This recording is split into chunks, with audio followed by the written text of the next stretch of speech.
khelam makin lalpan gam pakhata gwa zia chu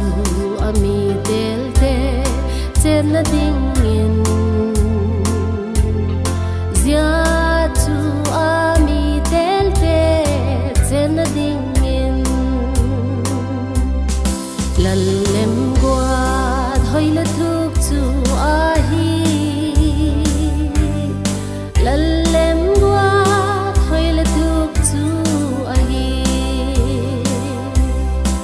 ikhosak naw chu van ai hingala zia ki pa chun huk dam pa ingak sing bang kim ma thun a the zia kin I tom lai taksa hun siam lo pi na lei hin vang ling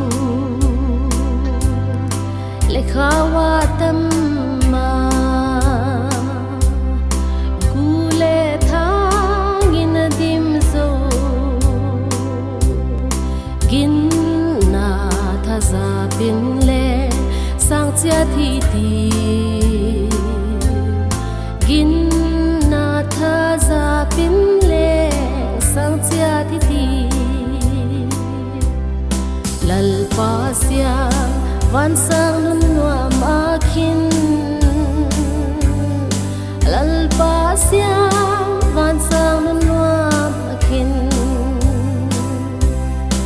ikhosak naw chu van ai hingala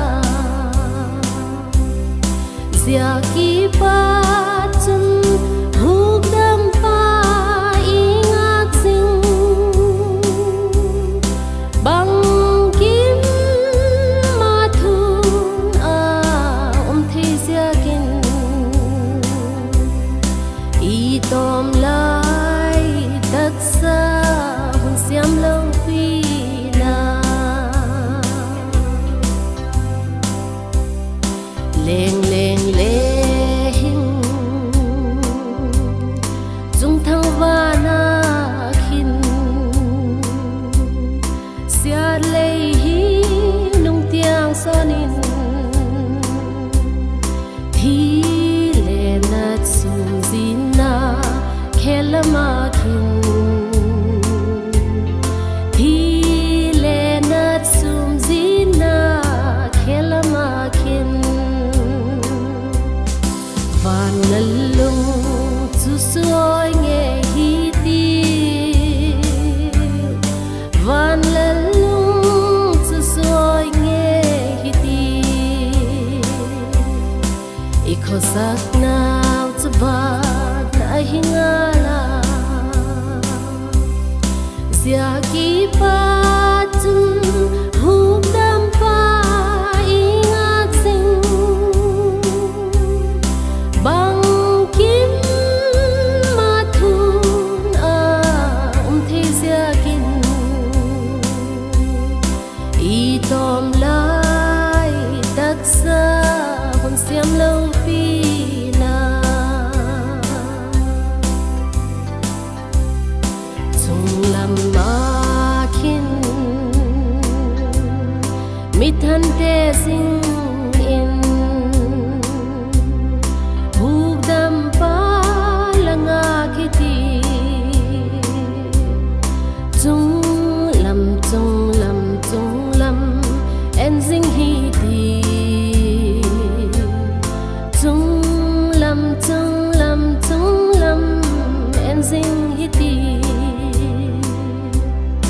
ei pui na vana ko sa I hi ei pui na vana ko sa hi